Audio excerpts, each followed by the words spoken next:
Hi guys, welcome back to Carport Autos. Another video on the Fiat 500 Abarth. We left it in the last video. We'd messed about with a bit of bodywork, took front panels and stuff, and we also tackled rear beam. And then we realised we needed basically shocks for it all around. As you can see, in fact I'll spin you around, show you. So as you can see, we're going for a new look. We're going for the lift look. No, am I kidding? We did the rear beam, tarting that up, giving it a cover of some hammerite to protect it a bit. And then obviously on the front, we've still got front panel to put in, but as you can see with that wheel, it kind of toes in at the top, which leads to believe there's some suspension or shock damage. So we've looks like it's going to rain, but we've got front shocks, rear shocks there. They'll be going on in a bit, and then we will be in a position to get it on ground on all fours and start cracking on with this front end, putting that back on. So yeah, let's crack on. Right, we've got shocks and springs back in. We're just having a look at this this caliper now, because we can turn that one, but this one you can hardly turn. So there's possibility that sliders have seized or pistons seized. So we're just going to take it apart now and have a quick look. Right, we've narrowed down the reason. It's the release of the handbrake that is causing the issue. That spring, it's now moving back and forth now, but a minute ago it wasn't. So just trying to work it with a little bit of WD, see if we can bring it back to life. Right, so we've got sliders out, cleaned them up, copper greased them, and as you can see now, handbrake is moving free like a good one. So top tip, don't throw away, try and lube it up and get it working, sorted. Next, right, quick update. I've managed to knock that back in. Obviously I've not took any paint off yet because it's raining and I need a decent day, but I've got all, it obviously looks like there's quite a few eye spots here, and they are, I'm not gonna lie, but what I'll do is I'll take paint off, do a bit more hammering, then take paint off, and I'll start putting a skim of filler on it and then try and get some shape back to it. But it's just a little bit more here, a couple of high spots here that I need to try and sort out, and then a little bit here, and then a little bit here. Obviously, but what I've done at the moment is I've just tried to hit it out to get a most, and before if I'd have been hitting that it would have been tinning and going back in, but it's not that bad at the minute, so it's alright. And then obviously what we're doing here is we're just sorting suspension out, because obviously it looked a bit, well, we're on cock, so yep. Right, it's a few days later, can't even say more, it's a few days later, we had to get more parts because we got the shocks, we got the drop links, and we were going to replace them, but then top mounts, they were perished, so we had to get some top mounts. Then the bump stops, well, you can see here the bump stop basically just perished and fell to bits as soon as I took that off, so trying to find them. So we've got Febby Bilstein bump stops, Febby Bilstein drop links, Bobby Noney top mounts, and then these shocks here. So we now should be in a position where we can put shocks back on, put everything back together, and get it on its wheels. So let's crack on.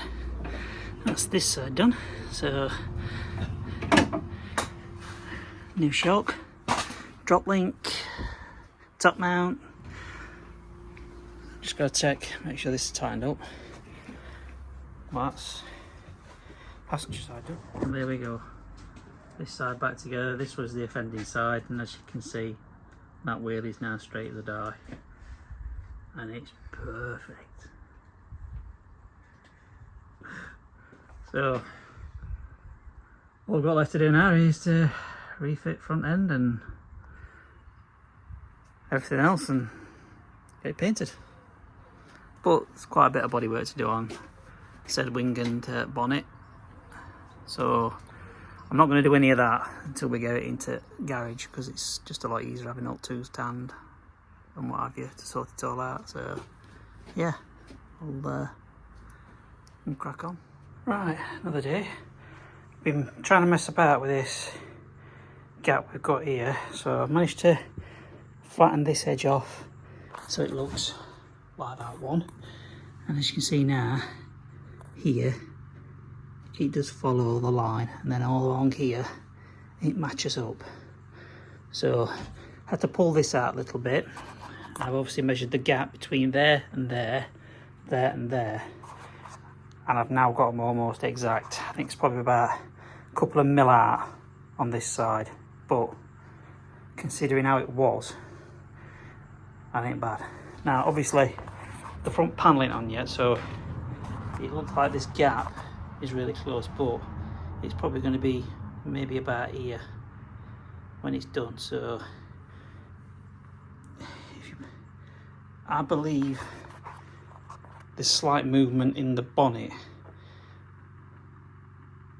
and I don't know if I've pulled that out too far. So well, this, sorry, rubbish can work there. I don't know if I've pulled this out a little bit too far. So when you obviously you pull that up, because you've got to take into account front panel on, that sits out a little proud. So I'll obviously measure that to there and measure it to there on that side, see what that's like and see where we sit. But on the whole, I'm impressed. I've got majority of these out now. Majority, that's as good as it's going to get. I've just got to tap that little bit back in there because it's slightly high. And then what I'll do is I'll start taking paint off and we'll do some fine tuning on it. On the whole, I'm quite happy with that. Let's crack on. Right, I've got this as far as I can with hammer and dolly. As you can see, that now lines up there. Obviously it's going to go up slightly, but you've still got an inline thing there. So just going to get sander out now. I'm just going to sand all this back and then start applying a bit of filler to it and see if I can get some shape to it. So yeah, let's crack on. Right guys, all sanded down. What I've done is I've put a skim of filler. Now, it's not the best because I was putting a lot on. Plus it is, even though it's outside, it's been raining, it is quite humid and hot. So it looks a lot, but obviously when it dries, it'll we'll knock it back, and it won't leave that much.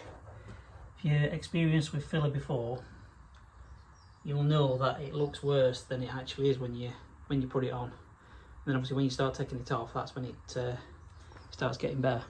So yeah, we'll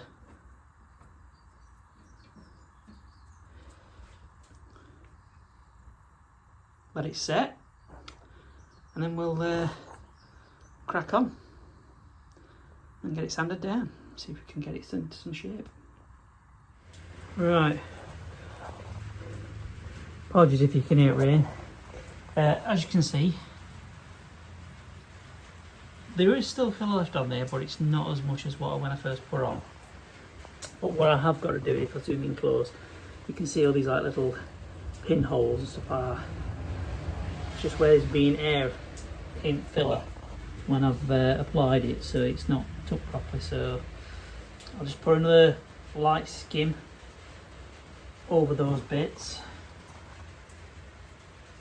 And then what I tend to do is I tend to put a bit of primer on it, and that shows up where you haven't actually sanded it down properly. So I'll just put a bit more filler on, let that dry, and then crack on.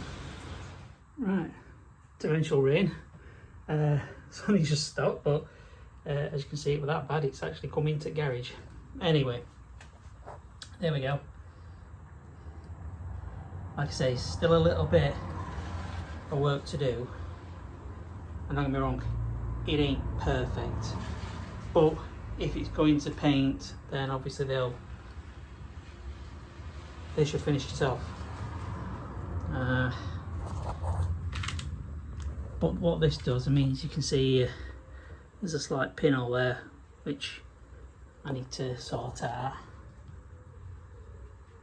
I've just caught out, that's just me catching it on my clothes. That's nothing's done, but yeah, it's all done. There's a couple of eye spots I'll just tap back. I thought I tapped them back, but clearly haven't. So once this is dried, I'll mark them where they are, and then we'll get dolly behind it and just knock them back, and then we'll block it. See how that looks. But yeah, on the whole, considering where it was, it's a damn sight marked improvement, and I'm relatively pleased. Okay, what I've done is I've just put some filler primer on it, and I've coated it again with my clothes, but yeah, stuck some filler primer on it, blocked that back, and then I've just put some white primer over it. Reason I'm using white primer as the final primer on it is because it's a three-stage pearlescent, and if you know about pearlescents, it starts with the base, you put white. So I thought I'll put white primer down, then they can put a white on top of that, and then top coat, and then start lacquering it to bring the pearl out when it goes to paint. Obviously, when it does go to paint, it'll get some final prep, because obviously my aim was to get this wing saved. I've done that. It'll be their job to do the finishing touches on it and make it look spot on, so I'm going to leave it at that. So I think the next thing we'll probably do is try and get the front end on this now. Then we can just got because it was rusted bolt on the side rear, so we just got to sort that out and put a riv nut in it, and the same on the other side. And yeah, then we'll start buttoning this back together at the front, get front bumper on, and get it test fitted. Hopefully everything's okay. Right, got a bit of a tidy up, but that's the wing and bonnet sorted. Been waffling on and messing about with this for quite a bit now in this video, so I think it's long enough as it is, so I think we'll end the video here. Obviously this video, it don't feel like I've done a lot, because it seems to be messed about with this for a lot, but it does take quite a bit of time, does bodywork. But obviously we've replaced shocks on the rear, we've sorted that handbrake issue out with the sticking handbrake spring. That seems to be sorted now, and then obviously we've changed the shocks, bump stops, top mounts, drop links all on front, so everything's sort of not 100% mechanically sound. The only thing we've got to sort out now is obviously the looking at the starter motor issue, because I think it's the starter motor, because then when we start it up, it makes a noise. I don't really want to get a new starter motor, so we'll take that off, see if there's anything that can be done, and then hopefully in the next one we'll go give this a service. I know it was about It's only about 3,000 miles since the last service was done, so we're not going to do a full service. We are just going to do sort of an oil change, maybe an air filter change. We'll take that off and have a look, but hopefully if they did a service and they did it right last time, the air filter will still be relatively new, so we shouldn't need to change that, but we'll check it first before purchasing parts. But we are going to get oil filter and oil and do an oil change. And then hopefully on the next one we'll get front bumper, well, not set front bumper, but we'll get the front panel back on. Lights, bumper, get it all lined up, see how it does line up. And then after that, it's really just trying to get a painter. Now, we had a painter, he's moved down Norfolk now. So we're on currently on the prowl for another painter. So yeah, as I say, find this one here, and like, subscribe and share, click that notifications when they do come out, these videos, drop us a comment, and yeah, we'll see you in the next one.